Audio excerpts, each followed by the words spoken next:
There is one headline on the front of the Isle of Wight County Press for Friday, the 25th of January 2019. Stop fighting.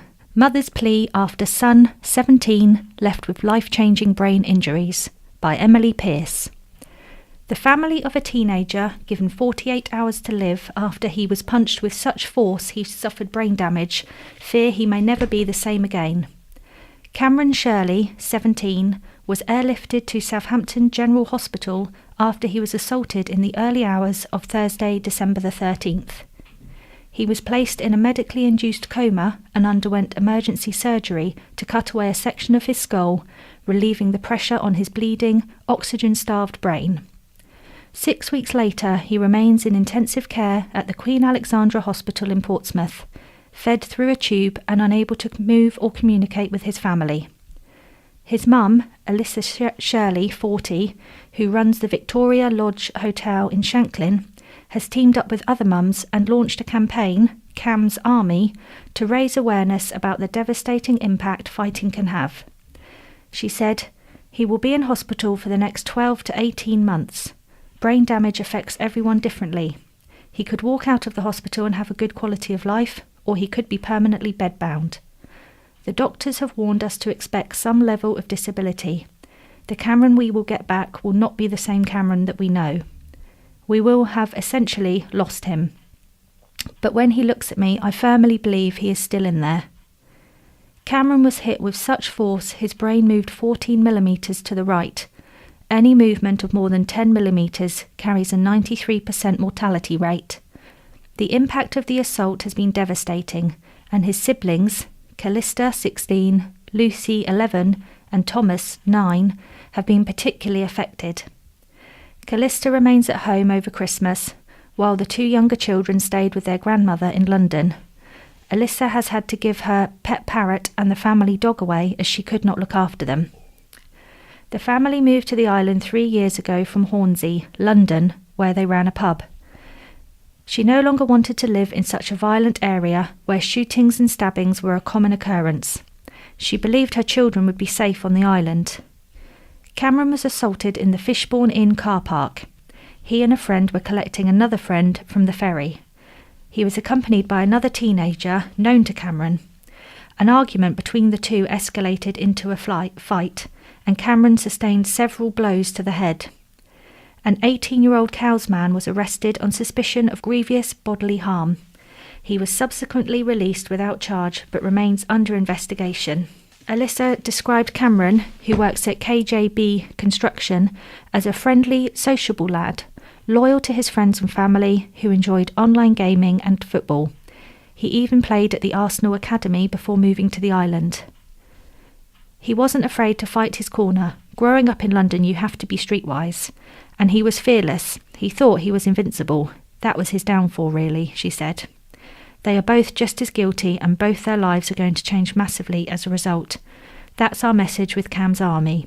Take 5 seconds. Don't throw that punch. Turn and walk away. They have created a Cam's Army Facebook page and plan to produce a video for schools.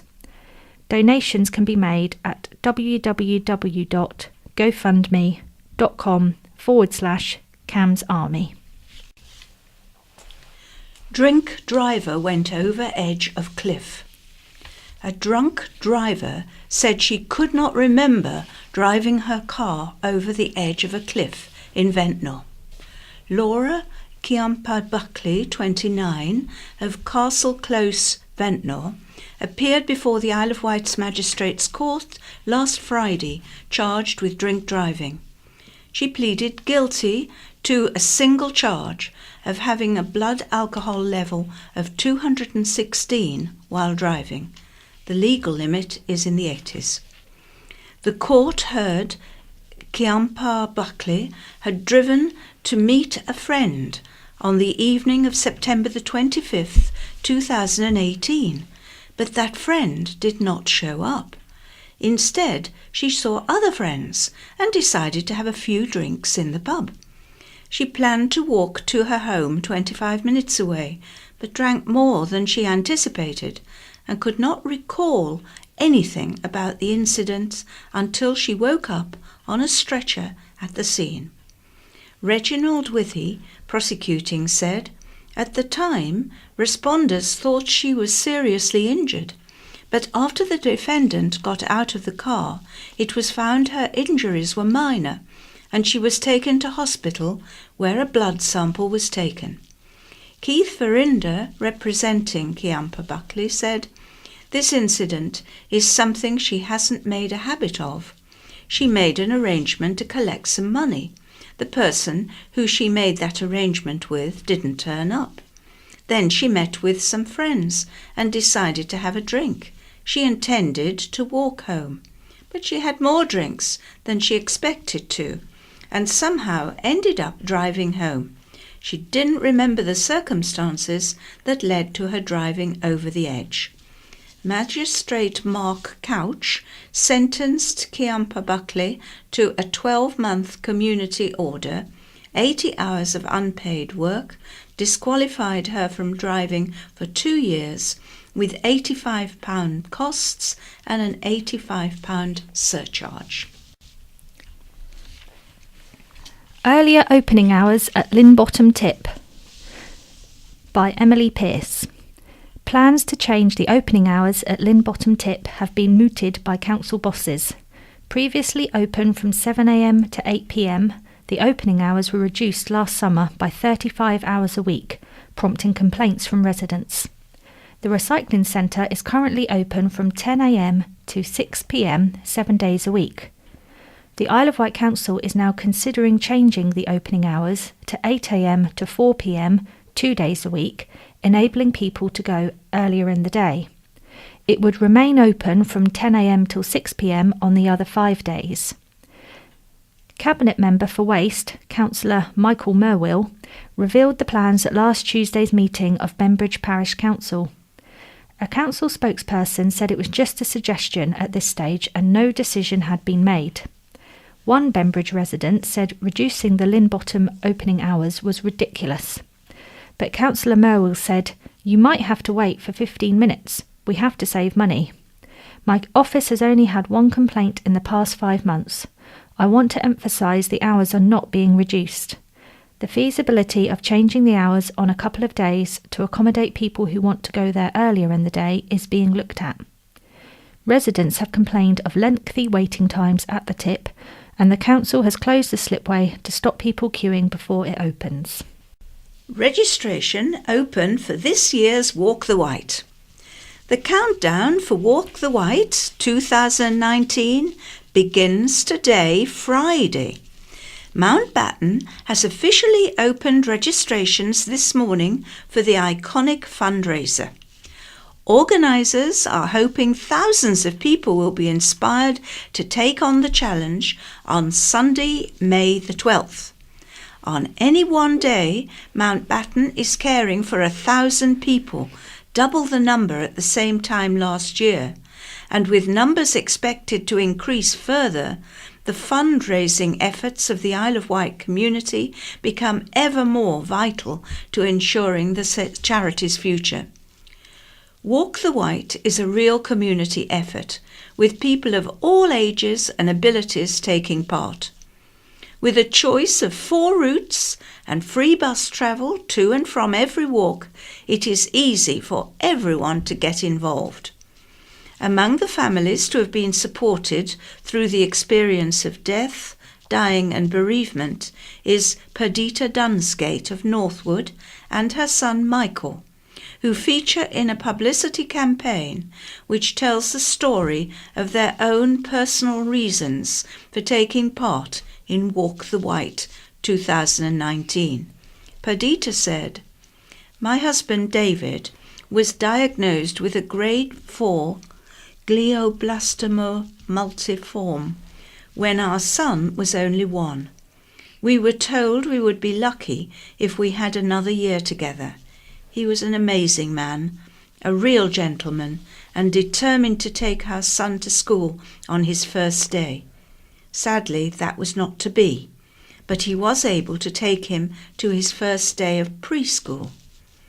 During his final weeks, the hospice became our second home. You would not expect laughter, but it came in abundance. At the worst time of my life, the Mountbatten staff gave not only my husband, but our family more care and support than I could have imagined. Those wishing to take part in this year's Walk the Wight can sign up online at mountbatten.org.uk.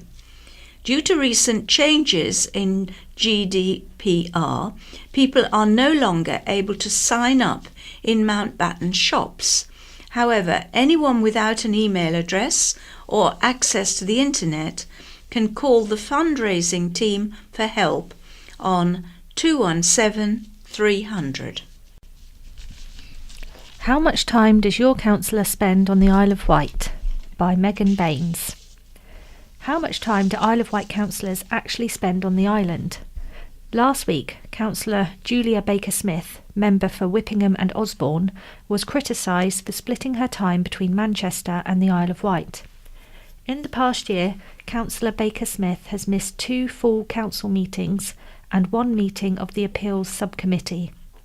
All Isle of Wight councillors were asked how much time they spent on the island and if it varied from month to month.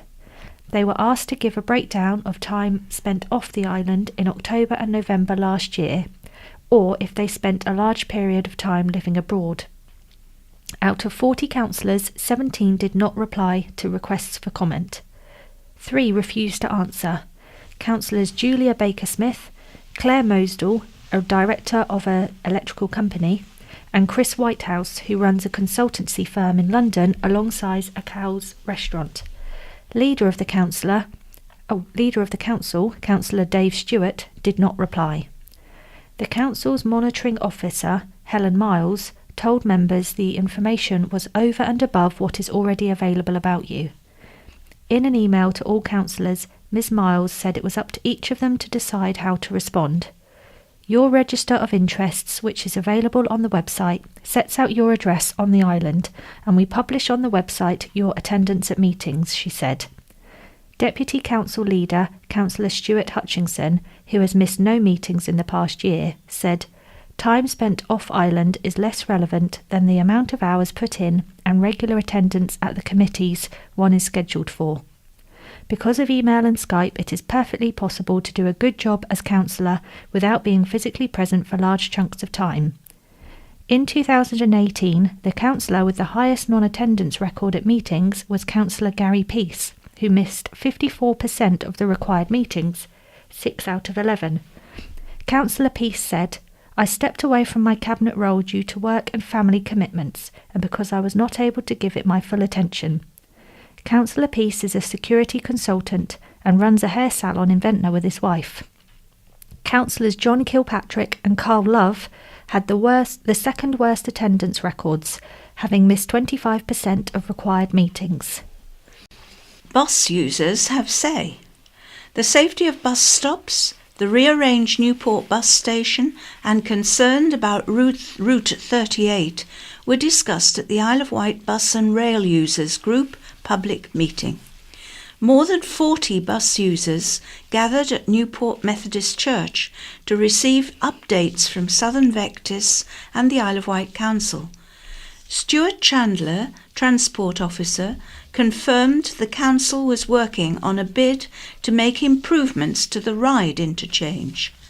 Southern Vectis General Manager Richard Tilsey said there was little change on most of these summer bus routes, with only minor reliability problems that needed to be ironed out. Dinah Young said she was worried about the safety of bus stops around the island. Many areas were too small and backed straight onto banks, meaning she sometimes had to wait in the road while lorries drove past at high speeds. Mr. Tilsley said the bus stops were the responsibility of Island Roads and advised Miss Young to email it, although stated he had not heard this kind of feedback before. Problems with the new bus station layout were also raised, but Mr. Tilsey said the layout had been carefully thought out and the space at Ryde's Route 9 spot, the main problem, had been extended. Mr. Tilsley also said the Island Breezer would have an extended run until mid-September this year. More trouble in town centre. Trouble flared outside McDonald's in Newport again this week. There was a large police presence outside the restaurant and neighbouring Starbucks in the centre of town on Tuesday. Hampshire Constabulary confirmed, "We were alerted to a public order incident on St James's Street in Newport shortly after 4 p.m. Two 16-year-old boys from the Isle of Wight were arrested on suspicion of failing to comply with a Section 35 direction excluding a person from an area. In addition, one of the teenagers was also arrested on suspicion of using threatening or abusive words or behaviour likely to cause harassment, alarm or distress. Both teenagers have been released without charge but remain under investigation." Bank to close branch. Santander's branch in Ryde High Street is set to close. The move forms part of the bank's plans to reshape its branch network, which will see 140 branches shut across the country. The company said the bank's future branch network would be made up of a combination of larger branches offering improved community facilities to support local businesses and customers, and smaller branches using the latest technology to offer customers access to banking services. Santander has consulted its trade unions on the proposed changes and will seek to find alternative roles for the 1,270 staff affected wherever possible. The bank expects to be able to redeploy around a third of those affected. Anger over plan to sell Ryde Harbour. Residents clashed with the Isle of Wight Council during a packed public meeting over the proposed sale of Ryde Harbour. A decision to sell the harbour had been taken by the council a week before, but angry residents and harbour users complained the community had not been consulted beforehand. Director of Regeneration at the council, Chris Ashman, and Deputy Leader, Councillor Stuart Hutchinson, spoke at the meeting, hosted by the Ryde Society, and defended the decision and discussed the wider regeneration plans for Ryde seafront. The decision to sell the harbour, taken under Cabinet member delegated powers, comes alongside a decision to transfer the management of Ventnor Haven Harbour to a third party. The council said Ryde Harbour would require £1.3 million investment, and Ventnor Haven continued to operate with a net deficit of £65,000, which included £75,000 per annum cost for the removal of seaweed. The decision to sell Ryde Harbour comes with a restrictive covenant that future owners retain it as a harbour, unless an alternative use of the area could generate a significant and sustainable economic benefit to Ryde and or the island. Speaking at the meeting, Councillor Michael Lilly said the harbour should be listed as a community asset and no further action should be taken until there had been talks with the town council. Teens attack pet dog as it is taken for a walk, again by Emily Pearce. A heartbroken family fear their dog may have suffered broken ribs after she was allegedly kicked by a group of teenagers. The incident happened at 9 Acres Playing Field, Newport, around 4:30 p.m. last Thursday. 5-year-old Nala, a Rottweiler Staffy Cross, was left with bruising and muddy footprint where she was kicked. Owner Stacey Kleins posted on Facebook, "To the group of teenagers with 2 dogs that felt the need to kick my dog, thank you very much. She now needs veterinary treatment. My girl would never do anything at all. For you to scream at my eldest daughter to put your effing dog on a lead while you have 2 off their leads.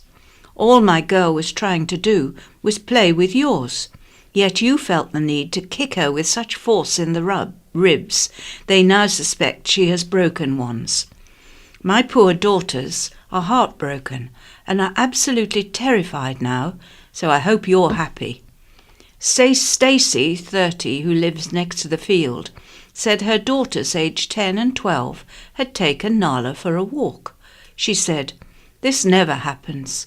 We have been walking her there for 4 years, and all the regulars know her. She really is the friendliest pooch ever." The girls came running home and told me what happened. I went to the field to look for them, but they'd gone. Luckily, Nala is calming down, and the girls have stopped crying. People commenting on the post advised Stacey to report the incident to the police. Exposure arrest. Police investigating reports of a flasher in Wootton and Bryston have made an arrest, a 16-year-old boy. Following a number of reported incidents at Wootton Recreation Ground, a man indecently exposed himself to a 59-year-old woman in Bryston. She was walking her dog along the footpath between Wilberforce Road and Pippins Close shortly before 2 p.m. on Sunday, January the 6th, when a man exposed himself to her before running away. He was described as around 20 years old.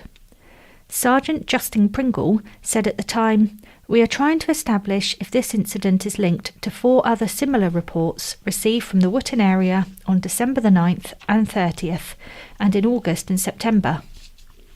Police said they had arrested a 16-year-old boy in connection with the investigation. He has been released from custody but remains under investigation as our inquiries continue, said a spokesperson. Village shortlisted for National Award, and this is written by James Woolven. Despite controversy at the Parish Council, Bembridge has been shortlisted for a Village of the Year award. Bembridge was praised for its beautiful coastal setting, the lifeboat station, and the busy village community with independent shops, cafes and restaurants. The village has been shortlisted in the BBC Countryfile Magazine Awards 2019. The Village of the Year category is new this year for the awards that celebrate rural Britain. Sandown Bay has also been shortlisted in the awards in the Beach of the Year category. A panel of judges gathered to review all the submissions, whittling down the vast number of nominees to a shortlist of 5 contenders in each category. Panellist and Countryfile presenter Charlotte Smith said, "It was a joy to sit in a small room with some lovely and interesting people and chunter about our favourite places. I made notes and will be checking out some of the other judges' recommendations." Actually, making decisions on the shortlist was significantly harder, but I hope you agree we found some fantastic parts of the country. Now vote and visit. Editor of the BBC Countryfile magazine Fergus Collins added, "Now it's up to readers and website visitors to vote on their favourites in each category. Voting is open online at www.countryfile.com/awards and will close at midnight on February the 17th. Winners will be announced in the May issue of BBC Countryfile magazine. Mixed report on home by Megan Baines. A Ventnor care home, where inspectors said residents were woken at 5 a.m, has been found to require improvement. During a Care Quality Commission (CQC) inspection of Bluebell House at the end of September, inspectors said records confirmed some residents were assisted to wash and dress as early as 5:20 a.m. A note in the handover book said staff should get a named person up and as many as possible before the night shift ended at 7 a.m. However, the manager at the home said this allegation came from an anonymous phone call and there was no evidence this was taking place. Manager Gail Falloon Phillips said, During our inspection, our inspector received an anonymous call making an allegation the home was assisting some residents up and out of bed from 4:30 a.m. This was not true. A full investigation was undertaken under Section 42 Safeguarding from Social Services and subsequently closed as there was no evidence to this. The staff times were adjusted in July following a team meeting where night staff identified a need for support due to the residents waking and wishing to rise earlier. At the time of our inspection, management had not yet booked another team meeting to discuss if the staff times needed to revert back to reflect seasonal adjustments. The home was found to require improvement in 2 categories, safe and well-led, and good for effective, caring and responsive.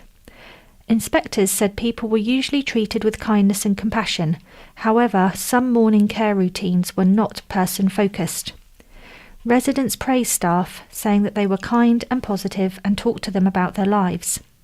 Residents were also encouraged to make independent choices, with one resident able to explore the town centre on his own. Ms. Falloon Phillips said Bluebell House provided person-centred care and decisions were made in the residents' best interest. She said, Bluebell House continually looks at ways to improve the way we provide our services and feels the full body of our CQC report reflects the good care at Bluebell House. End of child poverty? A motion to improve child poverty on the Isle of Wight was passed in the last 8 minutes of a council meeting. Put forward by Councillor Michael Lilly, Independent, the Isle of Wight Council unanimously voted to prioritise funding to reduce child poverty significantly over the next 5 years. Currently, almost 30% of island children live in poverty. Councillor Lilly worked alongside Tory Cabinet members for Children's Services, Councillor Paul Brading, to agree the motion. Councillor Lilly said, child poverty on the Isle of Wight is not acceptable. We need to be very ambitious to end it now. Challenges of roadworks. Roadworks can be difficult to navigate for people with physical disabilities and sensory impairments, such as dementia or sensitivity to noise. At Island Road's annual Safety Day, staff met representatives from suppliers, traffic management contractors and community groups to discuss health and safety issues.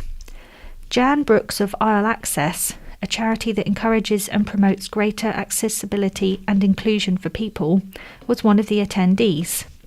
She spoke about the difficulties some people face when encountering work sites and offered advice on helping people move safely through them.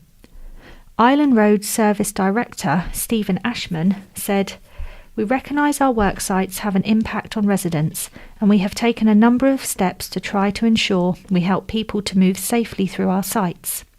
We wanted to make sure our staff heard firsthand of some of the challenges some of the more vulnerable residents face, and the support and advice from Isle Access has been invaluable. We will certainly be encouraging our crews to put this into action in their day-to-day work, and we look forward to an ongoing working relationship with Isle Access." Initiative to revitalise town centre, and this is by Megan Baines. Plans to reinvent Newport as a place for shopping, culture and socialising have been revealed.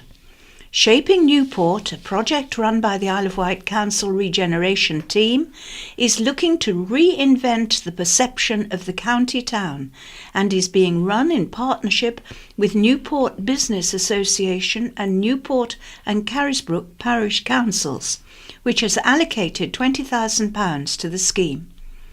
As part of the rebranding, the team will hang banners on lampposts with the slogan, "Newport, the place for shopping, culture, socialising." Claire Kennard has taken on the role of Newport Town Centre and Area Regeneration Programme Manager. She will oversee the changes, which could include a £300,000 shake-up of the traffic system, including wider pavements, she said. We want to make Newport a much nicer place for pedestrians and cyclists. Newport is a town that has a lot of natural assets, and the project aims to use social media, forum events and place brandings to raise awareness of them. For example, we have some beautiful historic buildings set within an intact medieval street layout. There are 350 listed monuments and buildings within a conservation area. Councillor Julie Jones-Evans said Shaping Newport had applied for £25,000 from the People's Postcard Lottery to fund its project Bloom and Grow. As part of the project, pop-up gardens could appear around the town in a bid to make gardenings more accessible. Concerns have been raised about the number of closed shops in Newport, but Miss Carnard said, "We have one of the lowest rates of closed shops at 11%. Some places on the mainland have 60% of their shops closed, with town centres boarded up. We also have some great local business and independent shops running in Newport. The team can be found at 30 High Street, Newport." Sun Streams Through Rose Windows Again by Emily Pearce. It has been boarded up for 2 years, but the rose window at St James's Church, East Cowes, has now been restored to its former glory. The work has been carried out by craftspeople at Isle of Wight firms Wight Stonemasonry and Southern Lights, using much of the glass from the original window, installed sometime between 1868 and 1871. Church Warden and Honorary Secretary of the Parochial Church Council, PCC, Rosemary Mitchell said, "It's nice to have the window back and to have the light back in the church. It looks gorgeous when the sun shines through." When the lead around the glass was found to have disintegrated just over 2 years ago, the glass was removed and the window boarded up. It has taken quite some time and several fundraising events to raise the £40,000 needed to replace the window. The PCC thanked all those who had given grants or donations, including the Osborne Masonic Lodge, GKN, Delphi Lakeman Memorial Trust, Co-op Community Fund and the St James's Friendship Guild, together with church bodies, residents and members of the congregation. A Real Tonic for Dementia Nurses by Laurie Little. A gin tasting event proved just the tonic, and all in a good cause. The Isle of Wight Distillery hosted an event in support of the Isle of Wight appeal for funding Dementia UK Admiral nurses. A £300 cheque was handed over by the Isle of Wight Distillery, courtesy of owner Conrad Gauntlett. There was a talk about the history of gin and distilling processes of the many different varieties. The 40 guests were given several different types of gin to taste, as well as canapes and nibbles. The island has 4 Admiral nurses hosted at St Mary's Hospital. They provide support to families facing up to the challenge of dementia. The next aim is to fund the reappointment, training and salary of the Admiral nurse hosted at Mountbatten's Hospice. A committed team of fundraisers, including Sally Lady Grillis, Ron Holland, Wendy Merville, Catherine Fleury and Robertson and Joe Robertson, need to raise £50,000 by the end of March. Any offers of help can be directed to iowadmiralnurses@gmail.com. Well, that seems to be the end for part 1 of the County Press for today, Friday the 25th, and we wish you all a very good weekend. This is bye-bye from Imelda. And bye-bye from Laura. Good morning, this is Lester reading. And I'm Jan. First of all, the letters. Not a Contrail Conspiracy from Steve Parks, Totland. Sally Ann Rudge can set her mind at rest regarding the so-called chemtrails. County Press, 1801-19. I've been watching contrails, condensation trails since I was a child in the 1950s, when commercial jet aircraft were rather rare and chemtrails hadn't been dreamt up. They looked exactly as they do today. Jet fuel, kerosene, is made up of carbon-hydrogen molecules. When it burns, it produces carbon dioxide and water. If the air is cold enough, the water condenses into clouds of droplets, exactly like your breath does in chilly weather. At the heights jets fly, several miles up, the temperature, humidity and wind can vary greatly, which is why contrails can look so very different, lasting for hours or only seconds, or not even appearing at all. And as the clouds of droplets spread out, they can be smeared by fast-moving winds in higher or lower layers of air. Aircraft flying is in different directions have to fly at widely spaced heights for safety reasons, and the different conditions at these heights can give rise to very different looking contrails appearing in the sky at the same time. But consider the supposed conspiracy involving tens of thousands of people needed to manufacture, distribute, store and install those supposed chemicals, not to mention the designers and engineers responsible for the equipment needed to spray them from the aeroplanes. It would not only require one person to blow the whistle, would it? No, it's just a silly notion invented by nervous and ignorant people. From Glenn Copperney, Chairman of Islanders for Europe Ride. I urge our MP, Robert Seeley, to use caution in the language he chooses when talking publicly about current events concerning Britain's membership of the European Union. I refer particularly to his recent article in The Guardian and to various tweets. An unfortunate consequence of Brexit has been a rise in intolerance and abuse towards sections of our communities by small but dangerous groups. There have also been several high-profile incidents involving MPs. People look to those in power to set an example at these difficult times, not to stir up trouble and division, and it has to be said, Mr. Seeley is not setting a good example. Personal attacks against fellow MPs and accusations of elitism and revolt give a green light to those who are prepared to use violence.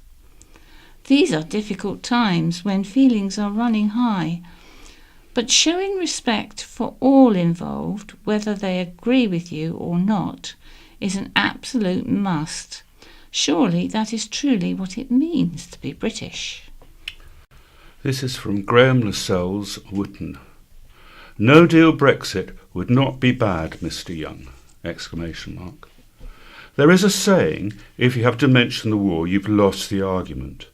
Jonathan Young, in his one-sided column, An Overview of Brexit, and It is Bad, does so on a number of occasions. His assertion is that it is the common market and EU that have prevented wars within Europe.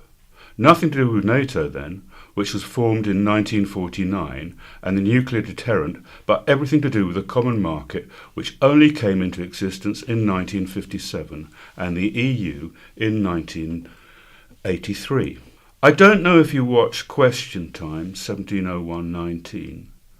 And here was me thinking I was alone in harbouring the heretic ideas it might be rational and good choice, given anything like the present deal, to leave the EU without a deal at all.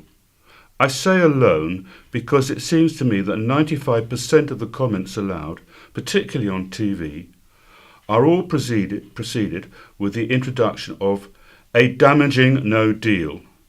Every interviewee precedes these comments with the two words disastrous and catastrophic. Maybe it's just me, but I am always suspicious, like police investigating a crime, when all the suspects come out with exactly the same phrase. Have you noticed how all the panic is choreographed and drip-fed to the public twice daily? The assumption is presumably that if it is repeated often enough at a high enough volume, everyone will believe that it's true. I never did believe the promise on the side of the bus.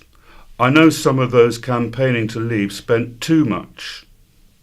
But if that skewed the outcome, how much was it skewed in the other direction by the government's 18-page booklet on reasons to stay in, delivered to every household in the land at a cost to the taxpayer of £9.3 million. It's easy to apply the worst motives to those who oppose your ideas. Perhaps we should only comment on what we know. I did not vote to ban needed immigration, just unlimited immigration. I'm not against Paul Junker's idea of Britain paying for her round of drinks. Less pleased when we have been buying drinks for everyone else all evening. I'm in favour of trade and take the simple view that, in or out of the EU, we can provide goods and services that are better and cheaper than our competitors.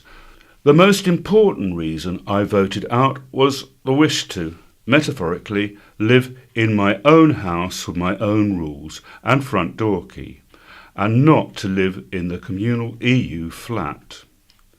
I was ready for the EU to give us a bad deal. It was never in their interest to have their cash cow depart. Maybe their strategy is just to do everything to keep us in. Is a club that will not let you leave best described as a cult?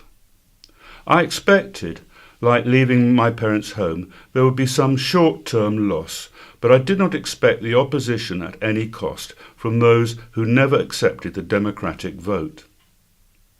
Now is the time to decide, are the public the servants of the Parliament, or is the Parliament the servant of the people?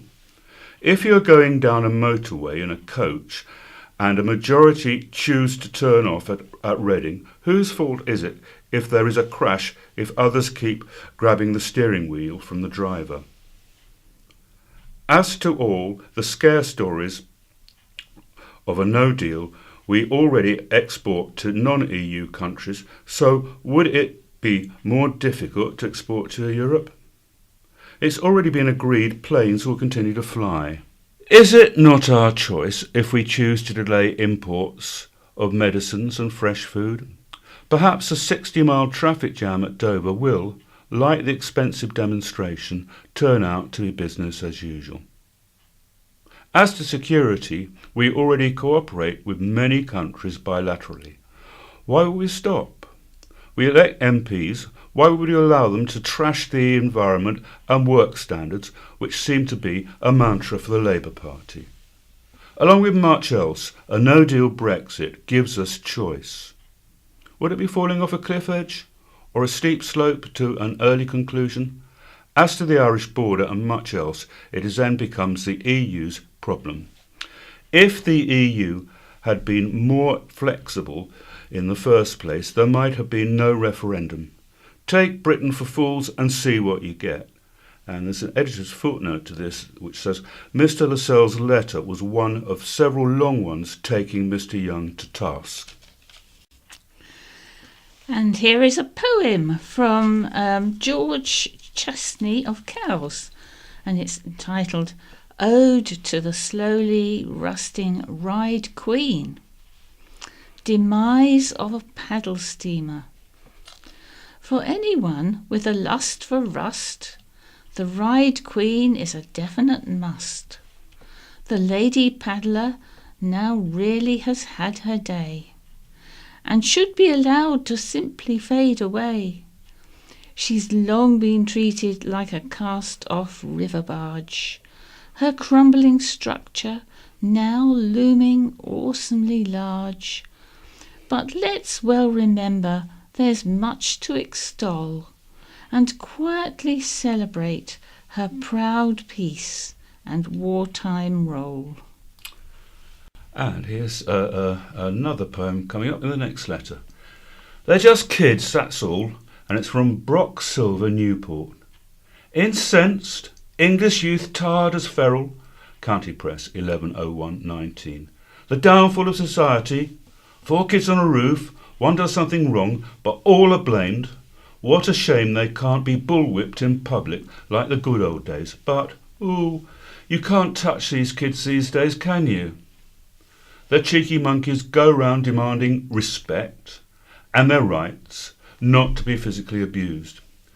As an ex-child and a renowned bad sort, I'd express my feelings in the way most of us ex-feral yobs do, a little prose poetry. And the title of this poem is called Feral, with a question mark after it. Feral, like rabid dogs, wild wolves, biting, attacking. No mercy, this world. Children gone crazy, if you believe them. I see nervousness, fear, embarrassment, running in packs, decent young kids bored out of their heads, mischievous intent, slightly out of hand. If this is the end, kids running our streets, police chasing vile labels, then it's our fault. Parental failure. You buy the phones, the trainers, the clothes. Who pays their fare for cigarettes, burgers and chips? Who allows this? Internet? Breaks? Phones? Get lost. Adults take control. Or moan all you like. This is school in the street. This is how it is. You pack them off, entrust them to behave. This is the truth. Mother, father, police. So, who is to blame? The child? School? All of us? Or you? Or is it society? That mythic beast again and again. And again and again and again and again. Ad infinitum. Don't ask me. Check history. So it has always been like this. But get a grip. Reality is they're just kids. Take some interest. Love them all. Punish, but try not to kill. And here is a letter from Colin Ford of Ryde. He says, "Don't look back." What a reasoned piece in the Weekender in the County Press of the 18th of January by Jonathan Young. I do recall growing up during the war on the Hamble River and having Canadian troops billeted with us the night before D-Day. When I married in 1959, the Cold War was flourishing, and we decided not to bring Young into this hopeless mess. In the late 60s, we moved to the island and did rear the pigeon pair, as they say, in Hampshire. How we welcomed Ted Heath's taking us into Europe. None of those once warring nations have lost their identities or their own tax and law-making functions. We have travelled widely in the EU by land and sea.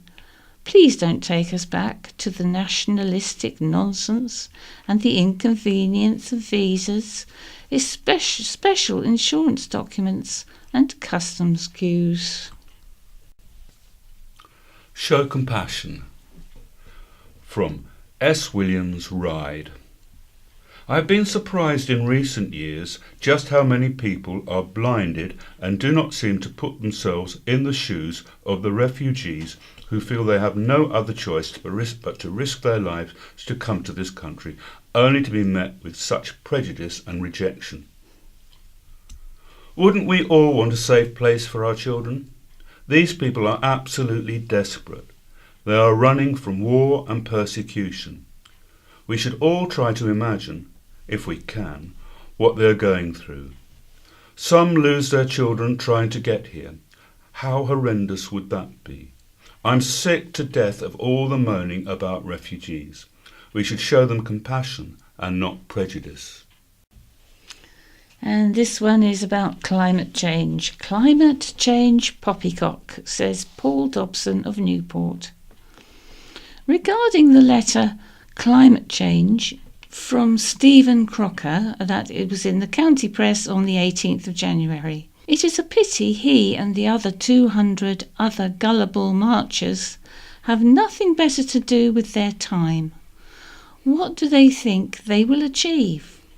He states, Despite a wealth of evidence, I would ask him exactly what evidence do you have, Stephen?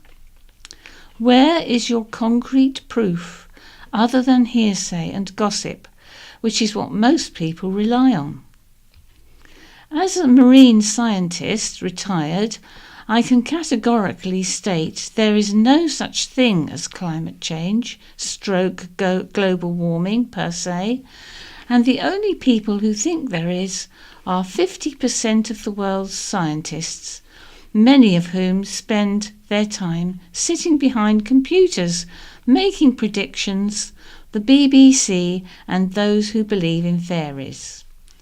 The remaining scientists, most of whom get out and see exactly what is not happening, as I do, vehemently disagree with the climate change theory, including the great Professor David Bellamy, who rightly declared global warming poppycock.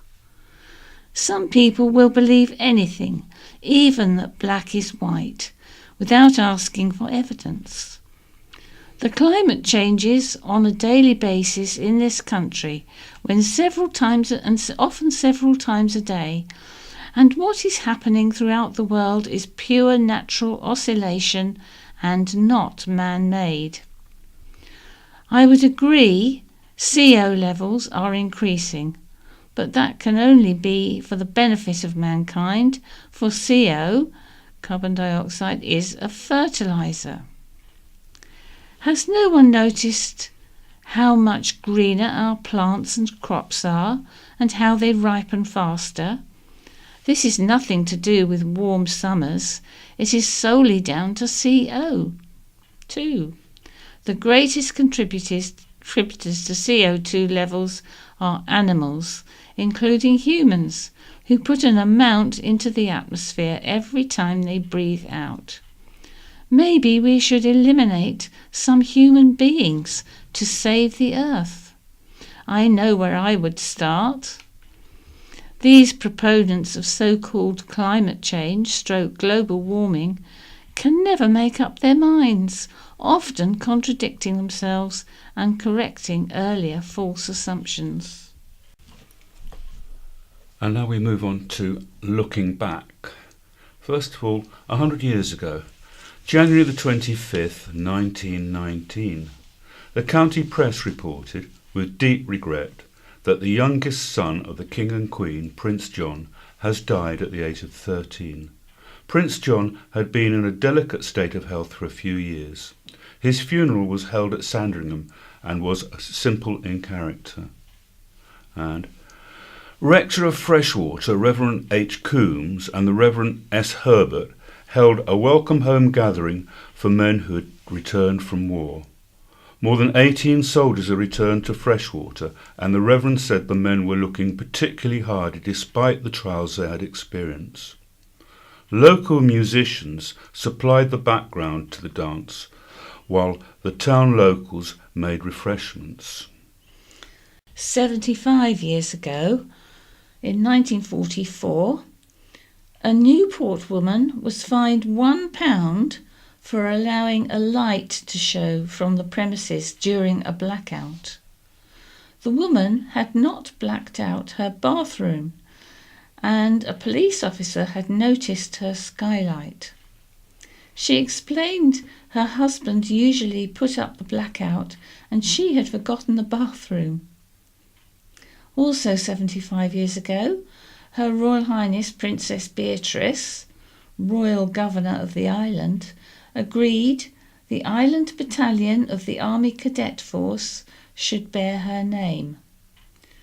The War Office also approved the new title, which then read, the 19th 20th Princess Beatrice's Wight Cadet Battalion. The cadet force had a strength of nearly 500, with companion companies across the island. 50 years ago, January the 25th, 1969, Mary Wilson, wife of Prime Minister Harold Wilson, christened a new hovercraft with the name Swift, At the naming ceremony, Mrs. Wilson broke the traditional bottle of champagne on the hovercraft's bow. Swift then slipped into the sea to continue crew training and last safety checks before out for service. And stormy weather across the island had left multiple areas damaged. Thick layers of oil-soaked seaweed and driftwood, up to foot thick in places, covered Steep Hill Cove. The River Yar had overflowed, and large areas of fields between Brading and Bembridge Harbour lay under water. 25 years ago, January the 28th, 1994. A store war looked set to break out, with supermarkets battling for customers following news Sainsbury's was to open on the Isle of Wight. The company confirmed it was considering locating a store in the Newport area, just 2 weeks before the long-awaited Marks and Spencer's was due to open. Also 25 years ago, a leading expert on land movements warned it was too late to save the hamlet of Blackgang from eventually slipping into the sea. Although it could not be saved, Dr. Bruce Dennis called for a more detailed analysis on similar locations to save other places falling to the same fate. And finally in this section, 10 years ago, January the 23rd, 2009, more than 200 jobs were set to be axed at County Hall as council chiefs struggled to plug an £8 million black hole in the finances. A council tax increase of 3.5% was on the cards as they tried to balance the books and combat the effects of the credit crunch. The costs of concessionary bus fares scheme plus recession were blamed for the cutbacks. And at least 325 operations were put off at St Mary's Hospital due to the massive demand of winter. Bosses were forced to put the Newport Hospital on red alert, the most serious, amid very high numbers of emergency admissions, which put services under serious pressure. Sheila Paul, Acting Chief Executive, said it was an issue facing the whole country. And finally, 10 years ago, Isle of Wight Deputy Chief Fire Officer Alex Southcott leaves the service. Inset in the photograph, Alec at Kent Fire Brigade Training Centre in 1970. Alec was the island's longest serving firefighter on the force for 39 years. And we're going now to Wight Memories. The Tale of the Vicar Who Killed His Wife by Brian Greening. As part of a new heritage series, Brian Greening looks at the lives of people commemorated at Newport and Carisbrooke cemeteries. From civic leaders to murderers from Parkhurst Prison, there are many fascinating tales to be told. The Friends of Newport and Carisbrooke cemeteries are doing great work in clearing overgrowth from grave markers and documenting them. In doing so, the group have uncovered these stories. Here, Mr. Greening tells the story of a vicar turned murderer and examines his life and finally his death. The Reverend John Selby Watson graduated with honours from a Dublin University in 1835. His career path took him eventually to Stockwell, a suburb of London, where for 25 years he was headmaster of the Proprietary Grammar School. Then, in late 1871, his life dramatically took a turn for the worse, largely as a result of his violent temper. One evening, his domestic maid reported for work only to find her mistress not at home. On inquiring of her employer, the maid was told that Mrs. Watson had gone away for 5 or 6 days. Later, she found a dark stain on the library carpet, and on reporting it, was told by Mr. Watson that he had spilt a decanter of port there and had not been able to clean it up sufficiently. In the following 2 days, the maid noticed that her employer was putting a lot of his papers in order, and the next day he was found slumped in a chair, semi-conscious in his study. He had attempted suicide by drinking poison and had left a note stating that he had killed his wife and that her body was in a room next to the library. When her body was later found, it was discovered that her skull had been bludgeoned with a blunt object. Before he came to trial, the effects of the accused were put up for auction, numbering around 220 lots. In an attempt to dissuade the macabre interest of local residents, a charge of 1 shilling was made for the sales catalogue. The personal effects of the accused were in much demand, however, and these included his Masonic medals. An iron-bound packing crate that he had ordered, and of which much was made of at his trial, was sold for 7 shillings. Later, Watson wrote to the Home Secretary stating that he felt he had had a fair trial, but denied that the crate had been ordered for any criminal purpose. The Reverend Watson was eventually brought up to stand trial in the Central Criminal Court in London, where he was found guilty of murder by the jury, who did, however, recommend him for mercy. This was initially ignored by the judge, who sentenced him to death by hanging, but within 2 weeks Queen Victoria had commuted the sentence to penal servitude for life. The clergyman served most of his sentence in Parkhurst Prison, where he spent his days working in the patching and darning shop, mending prisoners' clothes. It was here that in July 1884 he died in his 80th year. There are nearly 700 prisoners buried in Mountjoy Cemetery, but no more than 6 have headstones. As the Reverend Watson had no close relatives, an ex-pupil claimed his body and paid for all the funeral expenses, and as the newspapers reported, rode alone to the funeral. The Reverend Watson's headstone is still in place and still decipherable today, even after 135 years. Stop worrying about cheese. It will be okay. I want you to stop worrying. No, really. As you've read through the paper this far, I think you deserve a bit of a break. Did you see the latest news about that thing? You know, that proposal, how it's all going to change? Shocking. It would have been like that in my day. It wouldn't have been like that in my day. Or would it? Actually, on second thoughts, maybe new ideas are not something to get too worked up about. We're naturally cynical about novel concepts, but innovations that succeed get absorbed so quickly into our collective consciousness, we imagine they've always been there. There's one story that illustrates this better than any other. Isle of Wight cheese is one of the most profound transformations in the island's cultural and culinary landscape for centuries, and we hardly even know it. Can you imagine a world without Isle of Wight cheese? No?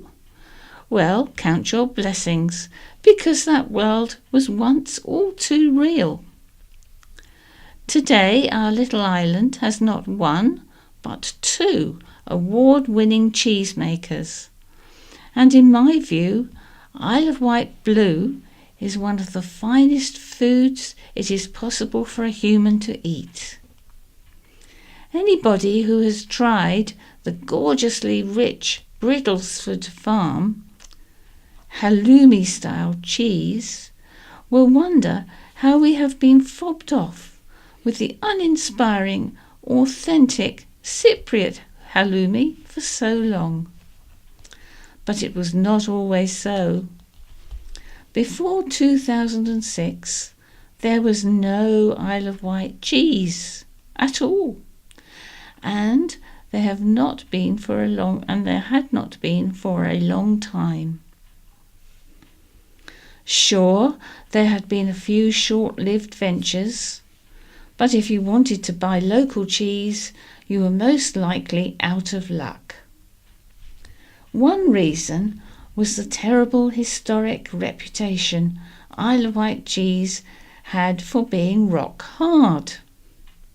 In William Holloway's charming Dictionary of Provincialisms, published just after Victoria had come to the throne in 1839, we learn the Isle of Wight cheese is called Isle of Wight rock from its hardness, and in derision of it, people say it is so hard they make pins to fasten their gates with it. In that same year, the Hampshire Telegraph reported 2 Americans attempting to cut into an Isle of Wight cheese managed to kill themselves with a knife. Though small, it was desperately hard to protect the cheese from rats, with which the island is so much troubled. A hard rind was applied, so hard in fact that it could not be cut. Naturally, Isle of Wight cheese features in Long's famous Dictionary of the Isle of Wight dialect from 1836, and it seems the cheese had not improved by that time, as it is presented under the name chock dog, suggesting the cheese was hard enough to choke a dog. No wonder it took well over a century before anyone decided to revitalise this brand. So take heart, cheese lovers. The world may sometimes appear to be a scary and dangerous place, unlike the sun-kissed fields of our childhoods. But change is still coming, and sometimes change is good, most especially when that means cheese. And this column from Jake Harrison, The Pros and Cons of Free Wi-Fi. Happy New Year, readers. I hope you all got what you wanted for Christmas, and if not, kept the receipts. New Year's Eve was typically low-key for me. I stayed in with the family because I'm boring. I indulged in food, wine, and, most importantly, Jules Holland. It was boring but brilliant, and I hope you all enjoyed yours. I recently read in this paper McDonald's has agreed to switch off its Wi-Fi and could start playing classical music to discourage youths from hanging around outside and generally causing a nuisance. That's right, McDonald's actually believe the answer to all the Friday night carnage is Beethoven. And this has got me thinking, is free Wi-Fi actually a good thing? Well, yes and no. You see, free Wi-Fi is a teenager's best friend. They go together like trainers and tracksuit bottoms, perhaps. It's where they can browse the net for hours and hours, mushing their minds to mincemeat. You see, free wireless internet connection these days is quite literally everywhere. Newport High Street is riddled with it. The Cloud there, HMM free Wi-Fi there, the Co-op free customer, Wi-Fi and so on. Now, if your phone is forever running out of credit like me, then free connection is essential and can be very helpful in stressful times, such as when you're in the supermarket and you forget what flavour hobnobs your girlfriend asked for. Damn, was it plain or chocolate? I know what I will do. Being a man who loves freebies, I'll just simply connect to the free net, and in a matter of seconds I'll be online, firing the iMessage or WhatsApp application and save myself from an ear bashing later on. Phew. And this is why it's so brilliant. It's also great for local business as it attracts plenty of customers, new business and increased sales, good reviews and customer satisfaction. However, it also has attracted what I like to call Wi-Fi squatters and chavs. You know them, the cheapskates who will pay £2 for the smallest cup of coffee just to sit and pointlessly surf the web all day, goggling everything from rap music to more rap music. And at night time it can attract the sort of young people who don't wear belts but wear hats and who like to cover their faces with their fingers in their Facebook profile pictures, and who, more to the point, like to annoy other people. So I'm going to ask the obvious question here. Will the Wi-Fi curfew actually work? Well, at first I thought it could actually work. Yes, why not hit chavs where it hurts them most, cut their connection, which to them would basically be the same as cutting out their vital organs, thus clearing the street of litter and hoodies, giving all police officers a jolly good night's sleep. Problem solved. By doing this, you will send the freeloaders hanging around outside, packing back to their holes in no time. Right? Sounds like a brilliant idea. The problem is there are many Wi-Fi connections around most town centres and the island, not just inside McDonald's. The kids are simply going to go and pounce free internet outside another fast food restaurant. If you can seriously call McDonald's a restaurant, or outside a clothes shop, surely, I'm pretty sure I will pass a load of hoodlums again tonight, but I'm really not that worried. I imagine many of them are so illiterate they won't even be able to read this column. And moving on now, what we have achieved on the island so far. This is by Councillor Dave Stewart, Isle of Wight Council Leader. As we step forward into the new year, I'm pleased to share with you some of the positive achievements we have been able to announce already in 2019. Ofsted judged our children's services to be good in all areas. We've been praised by DEFRA for our level of recycling, which now exceeds the national target. And the government has recognised the island as a special case in terms of the next funding formula. These and other successes we have achieved are the result of hard work on the part of many people, and I thank them all for their efforts. Our next objective is to deliver a lawful and balanced budget in February, taking account of all the representations we have received since we announced our options back in November. It's clearly a very challenging process, but we have done all we can to maintain an open dialogue with the island's residents and business community. This will be reflected in the outcomes in February. We are also now looking ahead to the introduction of a new island plan, helping us to deliver more affordable housing for those in need. I would also like to thank our town and parish councils for engaging with us as part of our cabinet on the road meetings. It's enabled us to hear fresh ideas about taking the island forward, all shared in some very positive dialogue. We plan to continue this approach over the course of the year, reaching out to all corners of the island. I think this has all made for a positive start to what I believe will be a good future for the island in the coming months and years. You can get more council news by signing up to our new newsletter, The Island. Subscribe to our digital newsletter. And that was by Councillor Dave Stewart, Isle of Wight Council Leader. A day with lifeboat volunteers.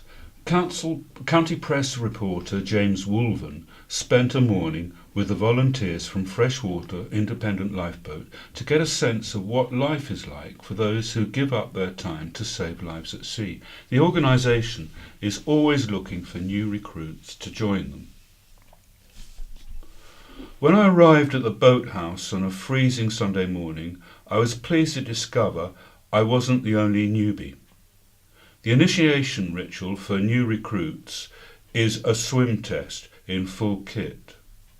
As I arrived at Freshwater Bay, one poor soul was being plunged into the icy waters, wrestling with her dry suit, life jacket, helmet, and as I arrived at Freshwater Bay, one poor soul was being plunged into the icy waters, wrestling with her dry suit, life jacket and helmet, the mist of her breath coming out in rags.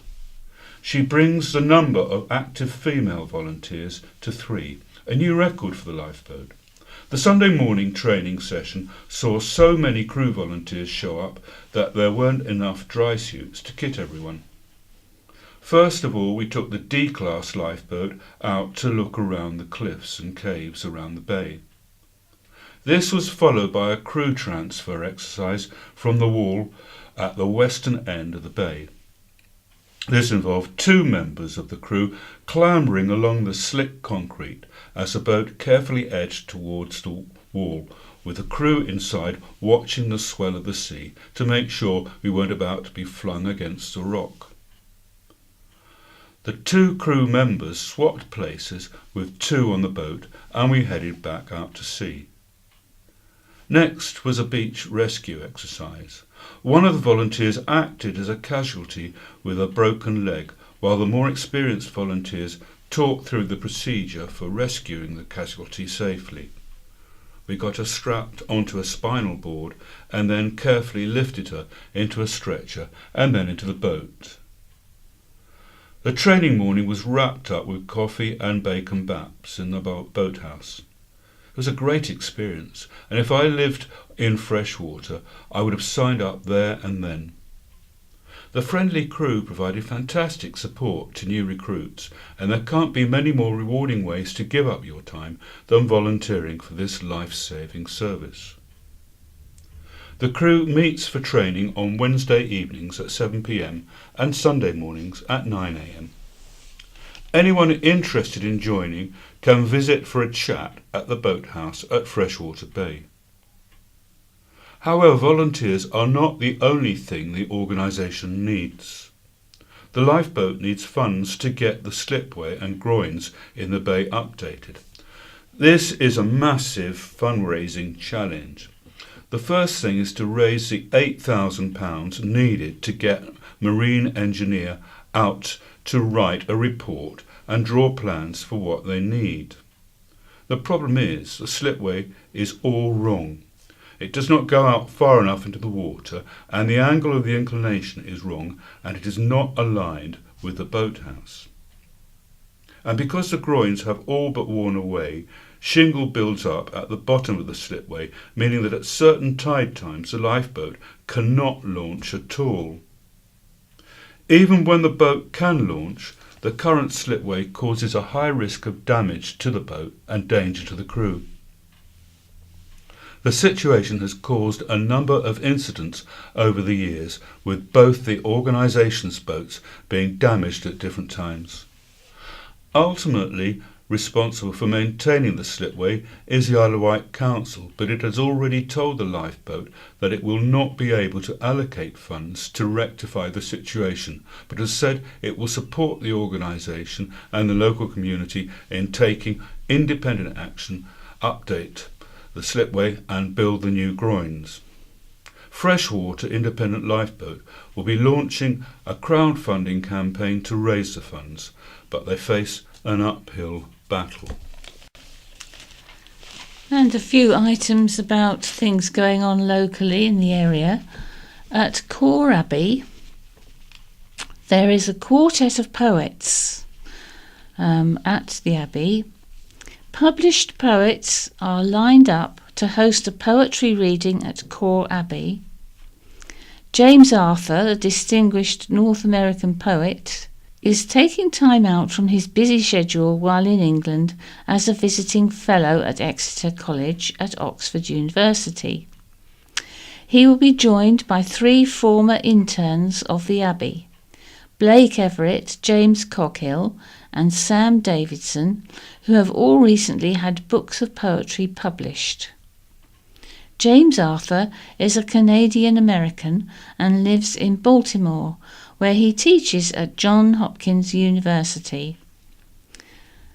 And he received the Amy Lovell Travelling Poetry Scholarship, a Hodder Fellowship, a Stegner Fellowship, a Discovery, the Nation Prize, and a Fulbright Scholarship to Northern Ireland. Blake Everett lives in Ventnor and teaches English at Southampton University. James Coghill is the author of Anteater and has also had poems published in Black Box Manifold, Shearsman and the Tentacular, and in several of the Headbook anthologies. Sam Davidson is the author of Love's Many Names and several other published poems. He is based in Hythe, but has lived and worked among Kurdish refugees and war veterans in camps on their way to the UK and other destinations, an experience reflected in his poetry. The poetry reading is at 5:40 p.m. on Saturday, February the 23rd, in the Archway Meeting Room. And it's goodbye from Leicester. And it's goodbye from Jan. Vectis Radio. Vectis Radio. FM 104.6. Bringing the island's community together. And we've got our next guest in, have we not? We have the lovely Laura in, yes, from Sight for Wight. Good afternoon, Laura. Hello. Hello. How are you? You all right? Yes. Thank you for not bad. coming in. Okay. Now, our previous guest is from the vets at Carisbrook, and you're literally round the corner from there, aren't We you? just And about next door. Both of you have said that it's a horrendous traffic getting from Carisbrook to the Riverside Centre. It is down the high It street. would have been quicker to walk, wouldn't it? Yes, I nearly abandoned my car. It said it was raining, so I didn't want to. The high street is completely blocked up. Yeah, I some think it's reason. because you can't turn round by the castle pub. So I think you have to come down the high street whether you like it or not. Oh, okay. I And then didn't it know. was fine after that, after what used to be Dotty Peas. Then it was Yes. okay. Okay, Oh, right. fair enough. Anyway, we're not here to talk about traffic. We're No. here to talk about what's going on at Sight That for was Wight. interesting. It is interesting to our listeners. Basic rule of thumb: if you don't need to go anywhere through Newport, then don't do that. Don't do it. Go round. Stay at home. Stay at home. Yes, it's much nicer. Anyway, it's raining too. It is raining, yes. I So- got wet. You are. What's your job title? Up I there? am the Member Services Manager. Member Services Manager. Okay, Ooh. so you look after all the members, basically. Yes. And what are you going to talk to us about today? Well, I'm going to go over what we've done recently. So I can't remember when I was last here, but yes, since I was last here, we've had Christmas lunches out. We've had a Christmas party, and we had White Sax who Oh, came along right. to Yeah. entertain us with their saxophones. They were good. The lovely St Thomas of Canterbury School Choir came in to sing us some carols. Oh, how They were nice. wonderful, yeah. And then, Chris Kane, my colleague, has told me to mention that we had the story writing competition ceremony. We did, yeah. That did. went really well. We were there. You were there, yeah. We had Melodic Choir, Yes. Huxley Magic, Yeah. and we raised £1,600 for Sight for Wight. Wow, So, thank you brilliant. for everybody. Excellent news. Yes. Excellent. Yeah. It was a great evening too. It was. We really enjoyed ourselves there. Yes, you had a raffle and you had a tombola. And, Yeah, I was on the tombola. Yeah. Yes, Yeah. and you were selling sorting stuff. Your I was sorting out glasses. the prizes and making sure the right prizes were given to the right people. Yeah, we were also trying not to get in the photographs of the winners Yes. because they were taking photographs on the stage, and I was behind trying to do the sound, and Maggie was sort of ducking out the way. Trying to hide.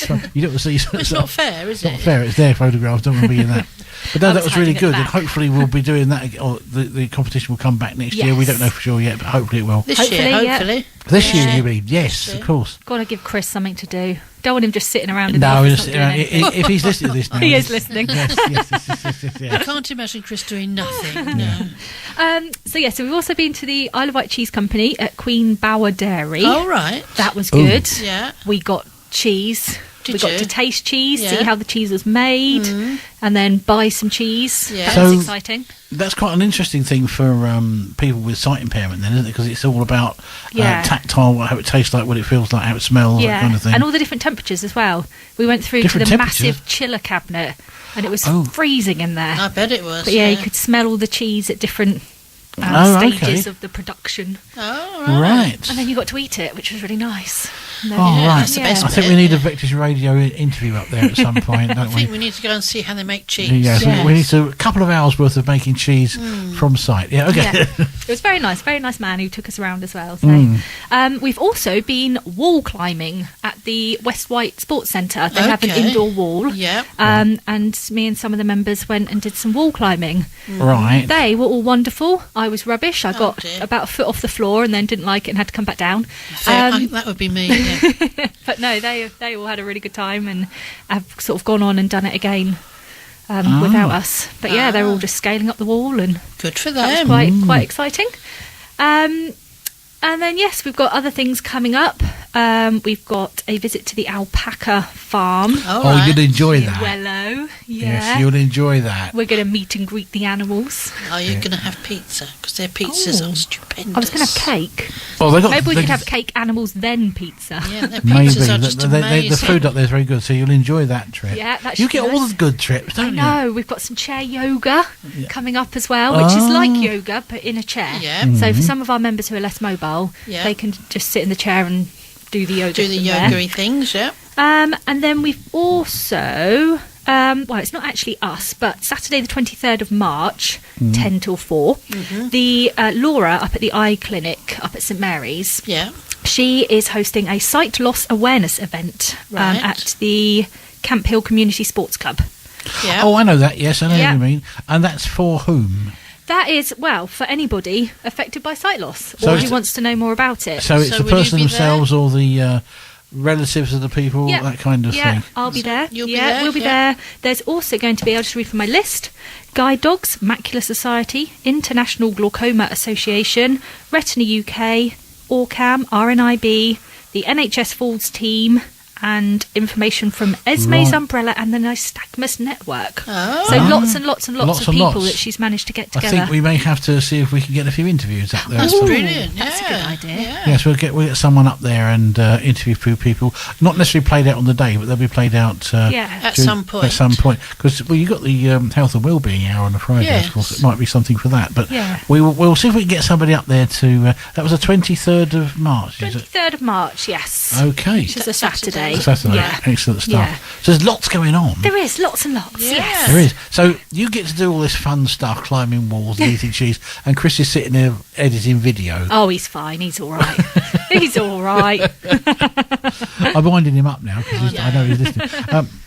But this is part of the point of Sight for White, isn't it? To Yeah. do things for people with sight impairment that's not just about, here's a specialist teapot or whatever it is. It's there's a whole bunch of other things. It's Yeah. social as well. Yes. It is, yeah. Yeah, so we've got another couple of sessions coming up. We're going to be going to the Donkey Sanctuary. All right. These are hot off the press. They're Oh, going to right. be advertised in our newsletter, which comes out in a week or so. Yeah. So we're looking at visit to the Donkey Sanctuary. We're also going back to do some pottery down at the place that I've just driven past. Vectis. Can't remember what it's called. It's to do with the Key Arts Centre. Oh, Oh, yes, yeah. I know what you mean. Yes, But yeah. yes, so we went before last year and we did pottery on the table, but Yeah. we're going back to do the throwing of the pottery on Oh, the wheel. wow, yeah. Yeah. That's a good idea. Right. Yeah. So wear old clothes time, is it? Yeah. I think it would will be if it was me. It'll be everywhere. But yes, so that's the couple of things that we've got coming up. No, And but I think it's really nice to have these social events because I imagine that if you are sight impaired or you have suddenly lost your sight, you could feel quite isolated. Yeah. Yes. So that's our plan at the moment. We hold a coffee morning at our building up in Carisbrook, Millbrook House, but we're also holding them around the island as well. So we've got them in Knighton, Freshwater, Bembridge, and we've just started a new one in God's Hill at the Old Smithy. right, okay. Yeah, Yes. nice cakes. I've been and tested them out a couple of times. Why is it that cake keeps coming up? I think Every that time Laura's we- got to meet Kitty. I think Because you've got to Kitty meet and our Laura other get on presenter, very Kitty. well with Yeah. cake. Cake. Cake is a big topic for Kitty. But so these neighbourhood drop-in ones, they're just to get the local people involved. Yeah, because we were told, we had some feedback that actually to get from somewhere like Sandown or Shanklin to our one at Millbrook House, actually by the time you get the bus, you've missed it because Yeah. the It buses, takes so you've got to long, connect yeah. them up. So we're sort of moving them out now around the islands so that So you're taken closer to... so people can get there easier. Brilliant idea. Stuff. Yeah. It's a brilliant idea. So, and the freshwater one, because that's where we are, that's it, the sports centre? That is it. Well, there's we do our one at the end of the Line Cafe. Oh, the coffee morning. Oh, right. See, Yeah. now, here we go. Cake. Yes. We've got nice cake at the end of the I day. don't do do have that one. nice cake. That's another. We've got a lovely volunteer that goes and sorts those ones out. But yeah, I'm sure there's cake. Yeah, sure there's cake. There's yes. always cake at the end of the line. And Laura's still here. She is. I'm still here. We've sat her down now. Now, the things you do for your members that helps the members and the family members of your members as well, if that makes any sense. They can come along to these things as well. Yep, yeah. So our Wednesday social group that we do once a fortnight, everybody's welcome to that. So as long as we know in advance, as long as you register your interest, you can come along. So I think this week we have got Scram, which is a band on the island, coming along to sing. So you can see some more of my dancing. Yeah.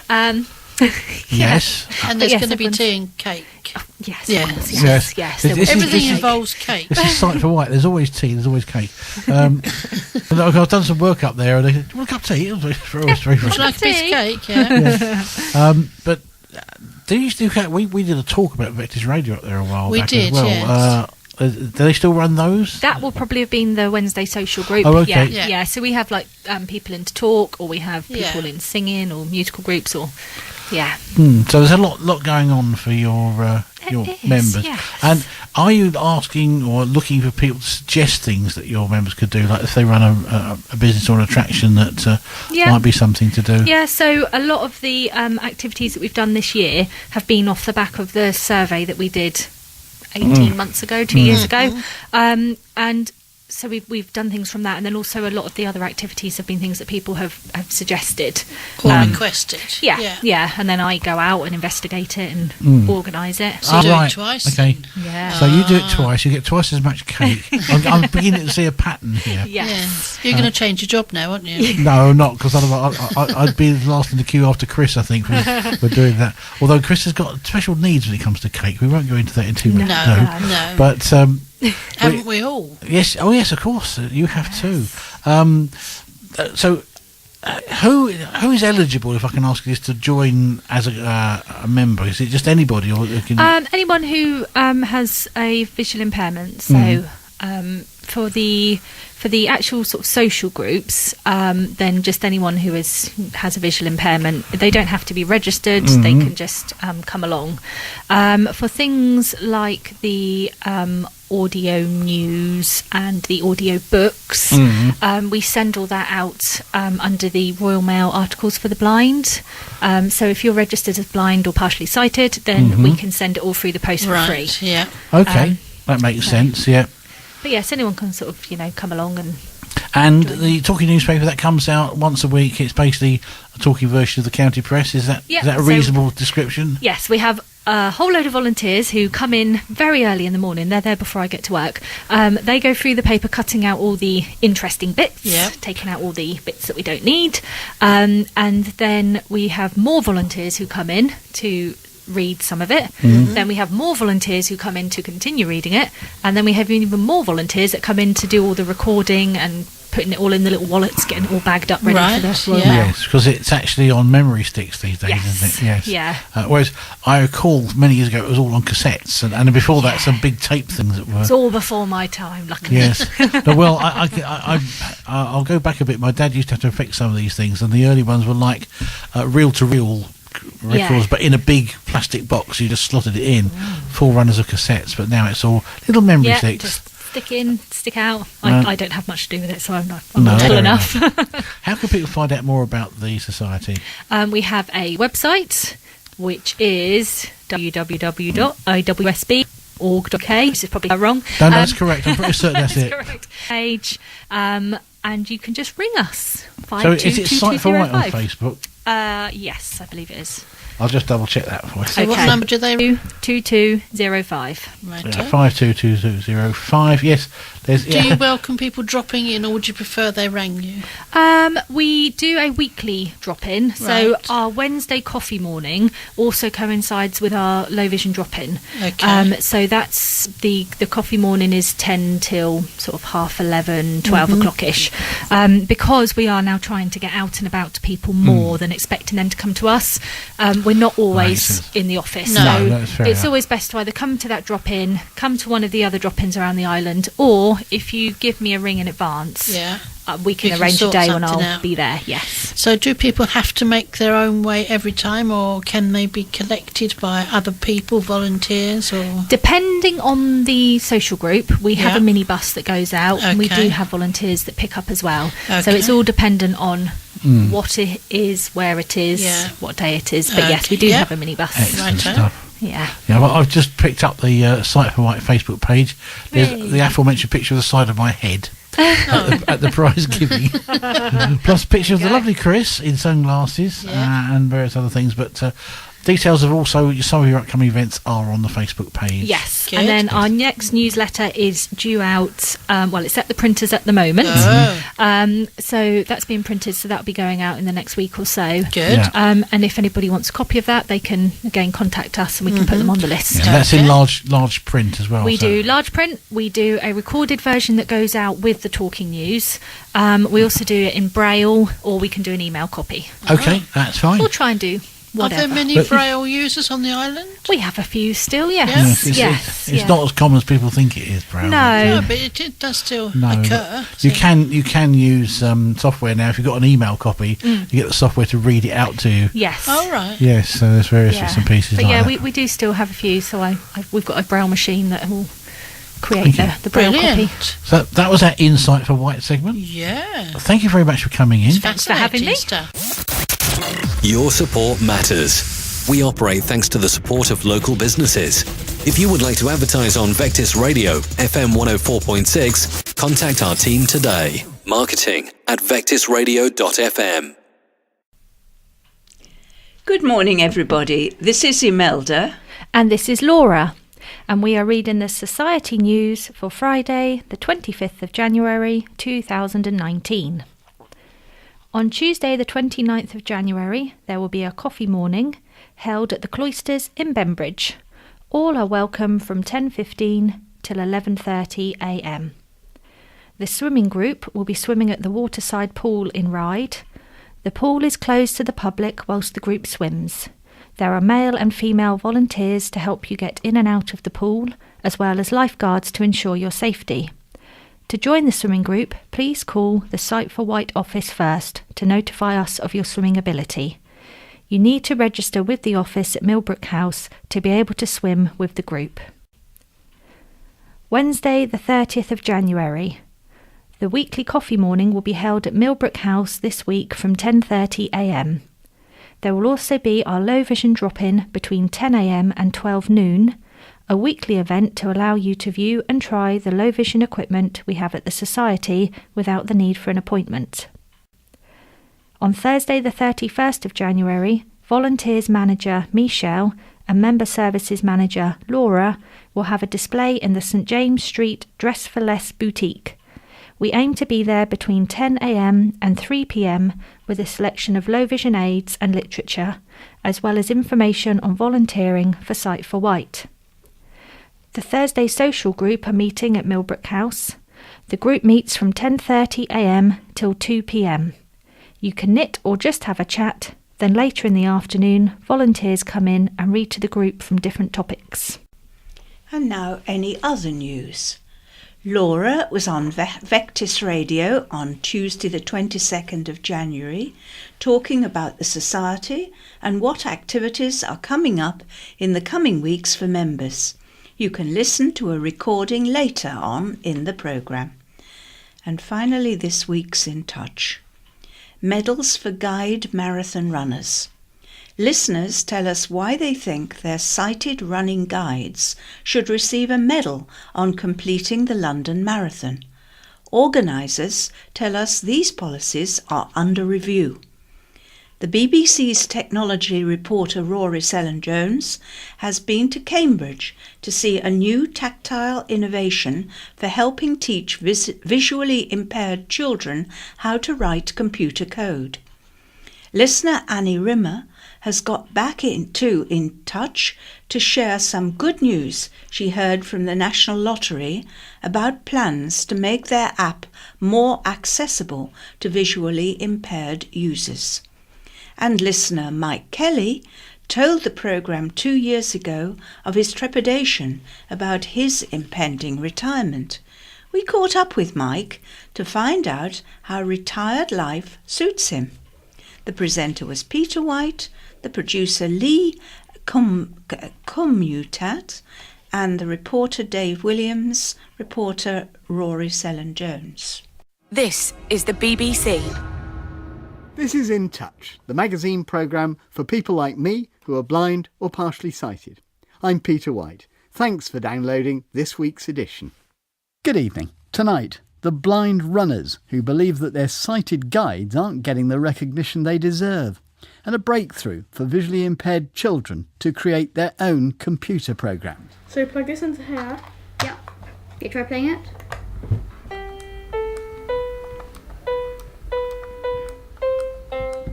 What do you want to do, Holla? Can we hear it again? More on that later. But first, over its 38-year history, the London Marathon has become one of the capital's most popular spectator events.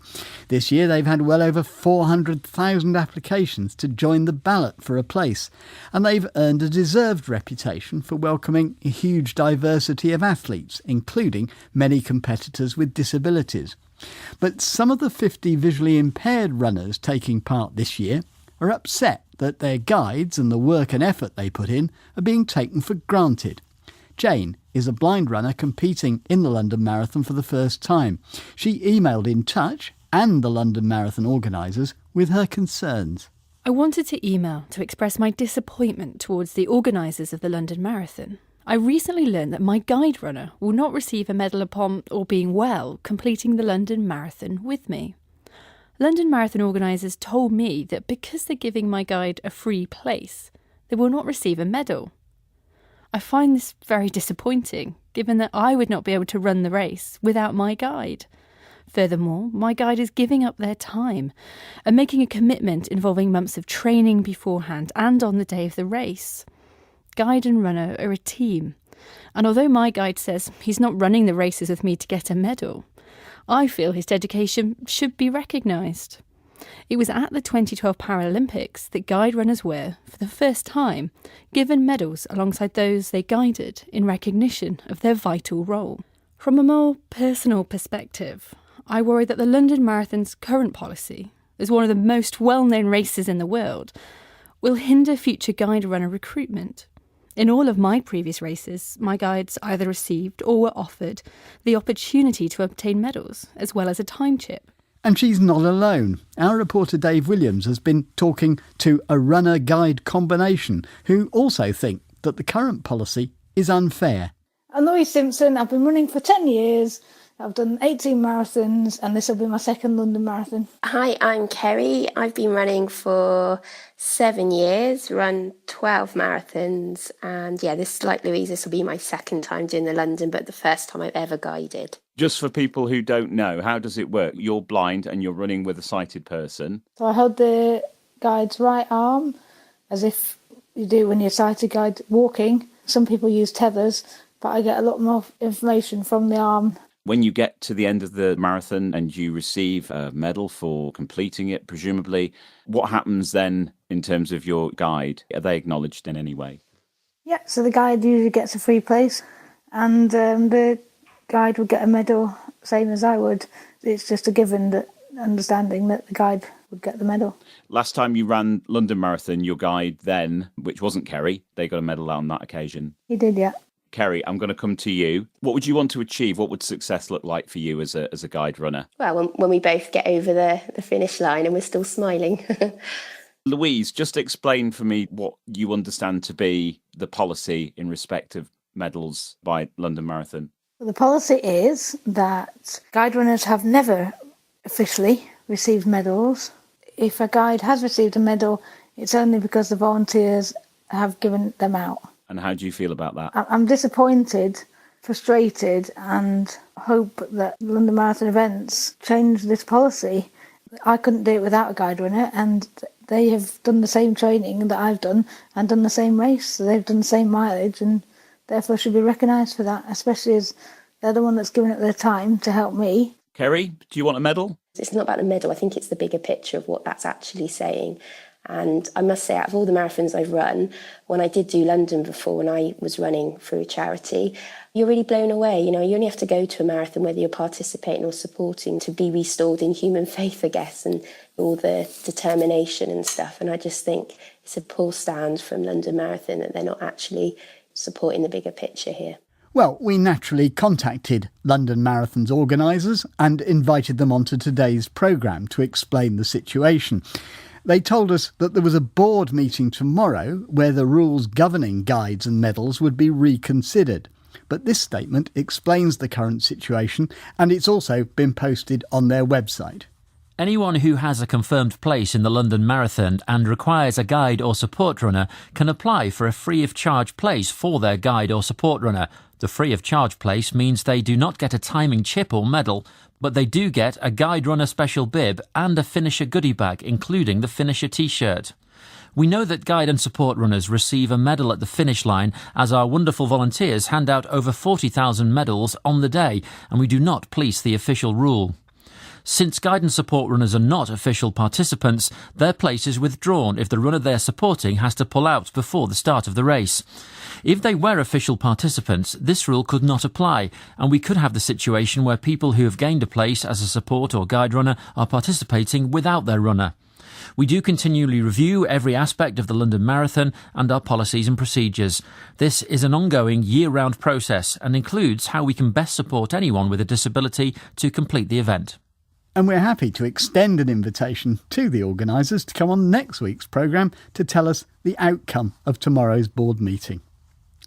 Now, learning to programme computers, or coding as it's known, is becoming an essential skill and one that's being taught these days in primary schools. But it presents particular challenges for visually impaired children. And now there's a new teaching aid, a physical computer coding language that turns programming into a tactile experience. The BBC's technology correspondent, Rory Kethlin-Jones, can tell us more about it. Yeah, Peter, here's the issue with visually impaired children learning computer programming, which is now part of the primary school curriculum in England.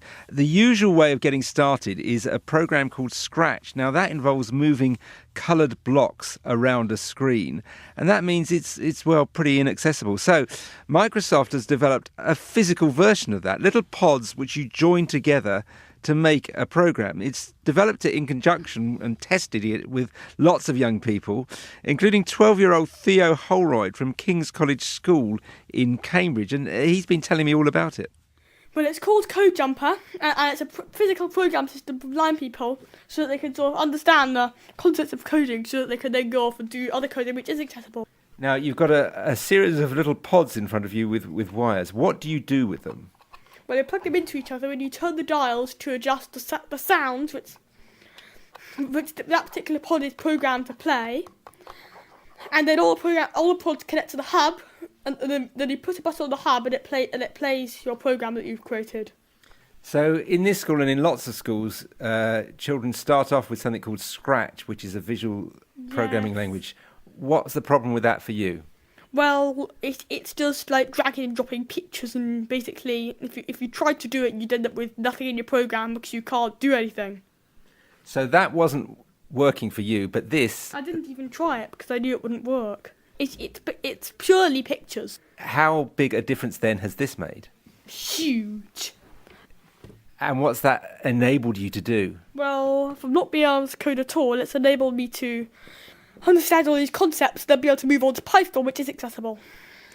And what do you hope to do now with coding? How important is it that you're learning coding? Well, it's really important to me that I'm learning coding because I'm really keen to make sort of mainstream products such as iPhones and computers more accessible to blind people, and also create apps for them which blind people will like and be able to use for important purposes. Would you like to have a career in technology then? Definitely. He's halfway there already by the sound of it. That's Theo Holroyd. So, Rory, what's the bigger picture? What does Microsoft hope to achieve? Well, this whole idea comes from a Microsoft research scientist in their Cambridge lab. She's called Cecily Morrison, and a few years ago she gave birth to a blind child, and she started thinking about what could be done to make coding more accessible for children. She started working on this project. It's come to fruition. It's going to be rolled out around the world eventually. And I asked her what she hoped the impact of it would be. My hope is that we can inspire and make accessible coding for all blind and low vision children, but more broadly than that, we created something that was inclusive of children regardless of their level of vision. So we don't want to take these blind and low vision children out of their mainstream classes to code, but rather give them a tool that all of the children in their class and they too can use together so they can code together with their sighted peers. So what happens next, Rory? Well, this is being shown off tomorrow at a big technology in education fair in London, and then it's going to be rolled out around the world gradually. So the idea is it's going to be made available to schools around the world and play its part in really upping the level of computer coding education for all children, visually impaired and otherwise. Now, they've tried this out with lots of children. They've got a lot of feedback, and Cecily told me what the reaction had been. We saw incredible variety of responses to it, but all very positive. And perhaps the most consistent finding across the cohort was that we were able to substantially rise their self-efficacy. What I mean by that is their belief in their ability to code across the entire cohort. But we also saw some really beautiful, perhaps more personal moments. So children who made their first friends by coding with other sighted children in their schools, or children who found it difficult to concentrate on their lessons were able to concentrate on CodeJumper for very long periods of time. Cecily Morrison ending that report from Rory Kethlin-Jones. And later this week, Apple is also due to announce an accessible coding tool aimed at enabling visually impaired students to create programmes on equal terms. One listener who may have solved a technological problem of her own since contacting us is Annie Rimmer. Annie'd complained to us that she'd tried to use the National Lottery's app to buy lottery tickets and had found it inaccessible for visually impaired people. But more to the point, she was disappointed by their manner. When she reported the problem to them, she'd been told that it wasn't their responsibility and that there was nothing they could do about it. Well, since coming on to In Touch, she explained that things had changed. I spoke to Jo Button from Camelot. She's the head of digital last week following the programme. And she did give me a very fulsome and genuine apology for what had happened. And also reassured me that they're very keen to improve their app and that they're going to roll out a new version, hopefully in March, and that they're really working on accessibility, that it's going to be deeply embedded into the new app so that there shouldn't be any of the problems that I've encountered in the future, and that it's going to be properly tested before they roll it out, which was good news. She was also able to reassure me that there's going to be better information and training of customer service agents so that if anybody phones in with a problem in the future, that they would get a different response and that it would be passed on to the appropriate people to deal with the problem. So all in all, I was really pleased with that. So that's a good outcome. Thanks, everybody there. And we did again invite National Lotteries onto the programme to tell us about their plans. That invitation still stands. And we've had this email from Nadia Bashu, which I must say struck a chord with me. She says, for the past 7 months, I've been going to my local hospital for glaucoma treatment. Despite the fact that I was born with no vision at all, and my notes must surely reflect that, the nurses always insist on doing a vision test before I'm allowed to see the doctor. On my last visit, I refused to allow the test and was allowed to speak to the eye doctor, who assured me I could skip the test, and then, when I was shown into the consulting room, proceeded to wave their hand in front of my face and asked if I could see it. I've even heard of people with prosthetic eyes being asked to read eye charts. Eye appointments are stressful enough, surely, without so-called carers making it all worse. Any eye specialists out there like to explain why an eye test is required for totally blind patients? Nadia and I would like to know. And finally, nearly 2 years ago now, Mike Kelly emailed us with his concerns over his approaching retirement. He'd originally trained as an architect, but started to lose his sight in his 30s. At the time of his retirement, he was working at GCHQ. He was fretting about how he'd fill his time, but more specifically, how he would go about finding activities to get involved with as a visually impaired person, and would his skill set be up for the challenge? So, as we often wonder on this programme, what happened next? We invited Mike back into our Gloucester studio to tell us. It was strange. It felt like a long holiday and I was waiting to go back to work. It did take a bit of time to adjust. I actually thought that I'd still be getting up at 10 to 6 every morning and I'd be downstairs dressed, having gulped a cup of tea at 7 o'clock in the morning, ready to go. But it's great just having time for a second cup of tea, going for a quick walk around the block with the dog, and just sort of taking stock of the morning. How long did that take? Maybe 3 or 4 months to actually kind of realise that I didn't have to learn lots of new things and please lots of new people, that I had much more time for myself, to spend more time doing the things I liked, and I had still time left over to do other things as well. So what have you been doing? Well, some of it's not much, because I've been sitting around more. I'm on the local town council in our little town of Nailsworth, which is just south of Stroud. So I've been getting more and more involved with community activities through the council, which is great. I enjoy that. Part of that is that I'm using my old skills with my training as an architect back sort of to the 1980s, because we're going to be looking at our heritage stock and our conservation area and managing old buildings. So I'll be getting more involved in those sorts of activities. Another thing I do with my wife Wendy, we do more trips to National Trust houses, and again, I'm interested in the buildings and the gardens and so on. I'm doing more walking than I used to with my dog Danny, but also walking over the Cotswolds. Music's always been an interest, so I'm spending more time now going to concerts, folk and classical concerts. One of the things you were worried about was, in a way, how you would be welcomed if you tried to do new things. How has that worked? Still to find out, I'm afraid. Do you mean you're doing more of the things you were doing rather than taking on new things? Yeah, I have to confess I am really, yeah. There's still more things in the pipeline, but I'll do them when I'm ready. Cooking's lined up for some time, and I would like to do some voluntary work for the National Trust as well. Yeah, that was something that you were very keen on doing. You've not done it yet. Perhaps not quite so keen now. I'm afraid I'm just enjoying myself too much really at the moment. But yeah, I will get cracking with it soon. But I just don't feel the kind of sense of urgency that I did a year and a half ago. One of the things you said you wanted to do was to be more independent, and yet delightfully in a way you're obviously also doing quite a lot of things with Wendy, your wife, and perhaps other people. Do you think that is something you do need to do, that you would like to do? Yeah, I do rely very, very much on Wendy. I know I shouldn't. I'm afraid to say I don't even draw money out of the bank at the moment. I need to be able to deal with cash. I'd like to do shopping as well. I'm afraid I haven't touched any of these things yet, but they're very nearly the top of the list to do. Yeah, so I will crack on with those. Well, we haven't got you on to tell you off, but no, what would it take, do you because you know, those are things, I guess you didn't do them because you were at work and you could rely on someone else to do it, but what would it take to give you that shove?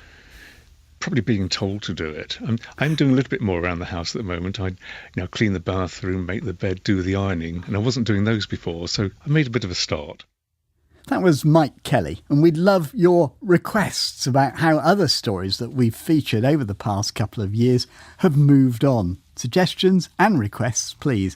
And that's it for today. You can contact the programme for 24 hours after we end tonight on 0800 044 044 or email in touch at bbc.co.uk. And you can click on Contact Us on our website. From me, Peter Wight, producer Lee Kumitat and the team, goodbye. Scaffolding news for Friday, 25th of January 2019.